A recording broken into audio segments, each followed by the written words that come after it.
Saudaraku yang diberkati Tuhan, firman Tuhan untuk kita hari ini dari Yeremia pasal 13. Beginilah firman Tuhan kepadaku.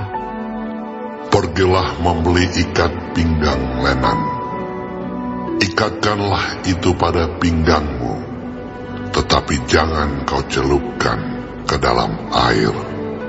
Maka aku membeli ikat pinggang seperti yang difirmankan Tuhan, lalu mengikatkannya pada pinggangku.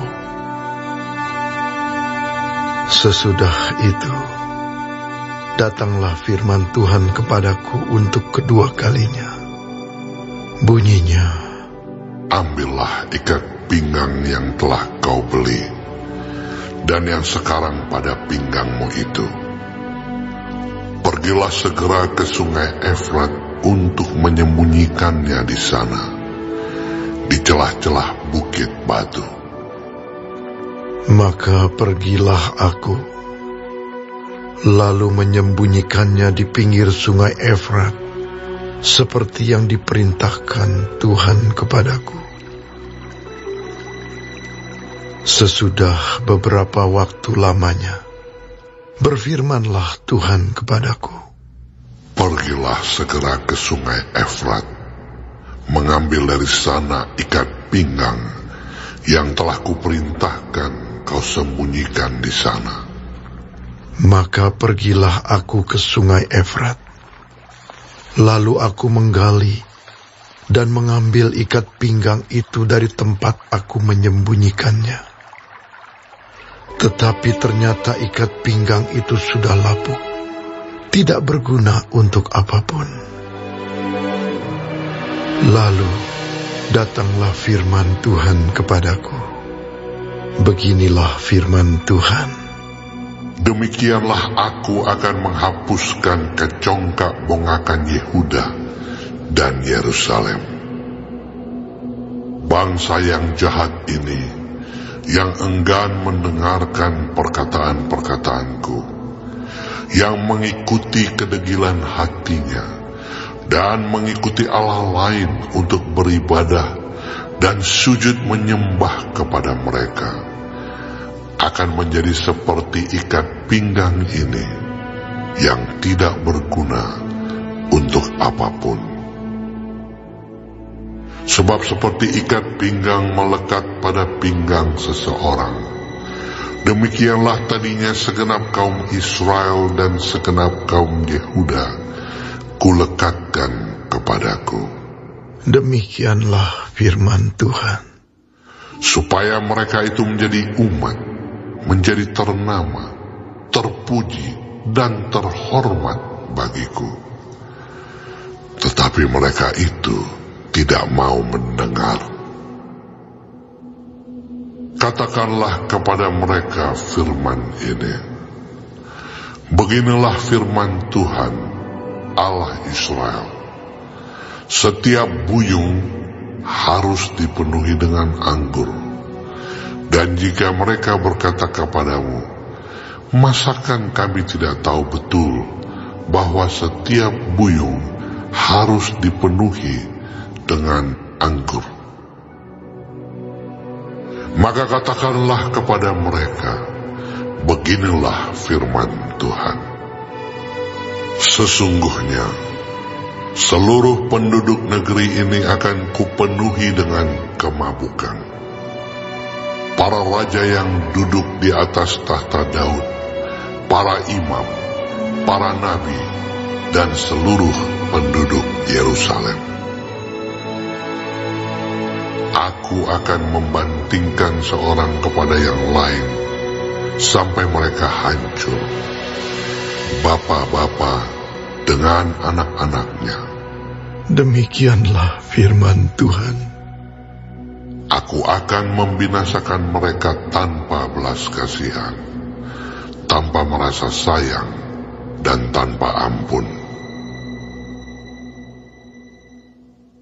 Dengarlah, pasanglah telingamu, janganlah kamu tinggi hati, sebab Tuhan telah berfirman, permuliakanlah Tuhan Allahmu, Sebelum ia membuat hari menjadi gelap, sebelum kakimu tersandung di atas bukit-bukit yang diliputi senja, sementara kamu menanti-nantikan terang, tetapi ia menjadikan hari kelam pekat dan mengubahnya menjadi gelap gulita.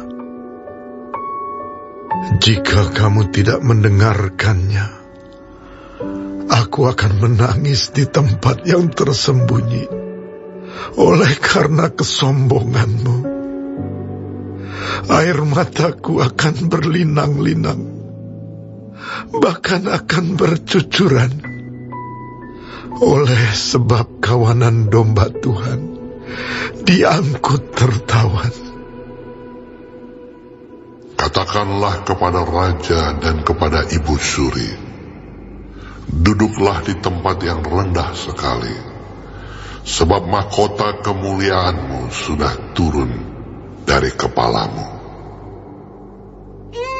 Kota-kota tanah Negeb sudah ditutup gerbangnya, dan tidak ada seorang pun yang membukanya. Segenap Yehuda sudah diangkut ke dalam pembuangan, diangkut ke dalam pembuangan seluruhnya. Layangkanlah matamu, hai Yerusalem, dan lihatlah, ada orang-orang datang dari utara. Di manakah kawanan ternak yang diberikan kepadamu, kambing domba yang menjadi kemuliaanmu? Apakah yang kau katakan apabila diangkat menjadi kepalamu orang-orang yang kau perlakukan sebagai pacar? Bukankah kesakitan akan menyergap engkau seperti halnya seorang perempuan yang melahirkan? Dan apabila engkau bertanya dalam hatimu, mengapakah semuanya ini menimpa aku? Karena banyak kesalahanmu lah, maka disingkapkan ujung kainmu, dan engkau diperkosa. Dapatkah orang Ethiopia mengganti kulitnya, atau macan tutul mengubah belangnya? Masakan kamu dapat berbuat baik, hai orang-orang yang membiasakan diri berbuat jahat? Aku akan menghamburkan mereka seperti sekam yang diterbangkan angin padang gurun. Itulah nasibmu, bagianmu yang telah kuukur untukmu. Demikianlah firman Tuhan. Karena engkau melupakan aku dan mempercayai dusta, aku pun juga akan mengangkat ujung kainmu sampai kepada mukamu, sehingga kelihatan auratmu. Zinahmu dan ringkihmu, persundalanmu yang mesum di atas bukit-bukit dan di padang-padang.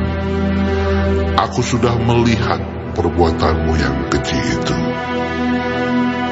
Celakalah engkau, hai Yerusalem.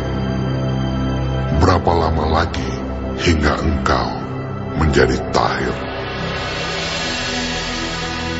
Pun diberkati Tuhan. Yeremia 13 ayat 1-27 adalah bagian dari kitab Yeremia yang berisi pesan Tuhan kepada Nabi Yeremia mengenai simbolisme ikat pinggang.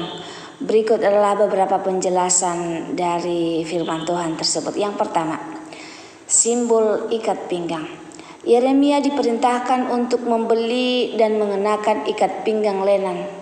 Ikat pinggang ini melambangkan hubungan dekat antara Allah dan umatnya, Israel dan Yehuda. Allah ingin menunjukkan betapa dekatnya Dia dengan umatnya, seperti ikat pinggang yang melekat pada tubuh. Yang kedua, penyembunyian ikat pinggang.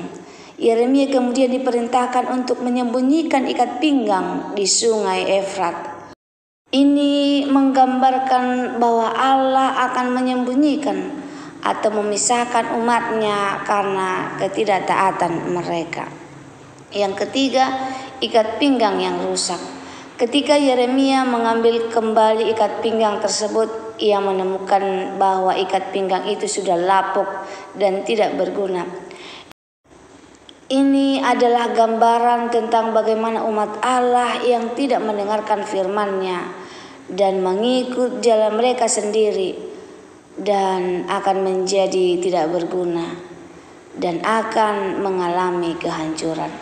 Yang keempat, peringatan dan hukuman. Tuhan mengungkapkan bahwa karena kecongkakan dan ketidaktaatan bangsa Yehuda, mereka akan mengalami konsekuensi yang berat. Ini termasuk kemabukan, kekacauan, dan kehancuran. Allah menunjukkan bahwa Dia akan menghancurkan mereka yang enggan mendengarkannya dan mengikuti Allah lain. Yang kelima, panggilan untuk bertobat. Meskipun ada ancaman hukuman, ada juga panggilan untuk mendengarkan dan memuliakan Tuhan sebelum terlambat. Tuhan mengingatkan mereka untuk tidak tinggi hati dan mengajak mereka untuk kembali kepadanya. Yang keenam, penderitaan yang akan datang. Yeremia juga menyampaikan bahwa penderitaan akan datang kepada Yerusalem, di mana akan ada penawaran dan kehampaan. Ini menggambarkan akibat dari dosa dan penolakan terhadap Tuhan. Yang ketujuh, kesedihan Nabi. Yeremia menggambarkan kesedihannya atas nasib bangsanya yang akan mengalami penderitaan karena kesombongan dan ketidaktaatan mereka. Dia akan menangis karena domba-domba Tuhan yang akan ditawan. Kesimpulan firman Tuhan untuk kita pada hari ini adalah menekankan pentingnya ketaatan kepada Tuhan dan konsekuensi dari penolakan. Melalui simbolisme ikat pinggang, Tuhan ingin umatnya memahami hubungan yang dekat dengannya dan betapa pentingnya untuk kita tetap setia.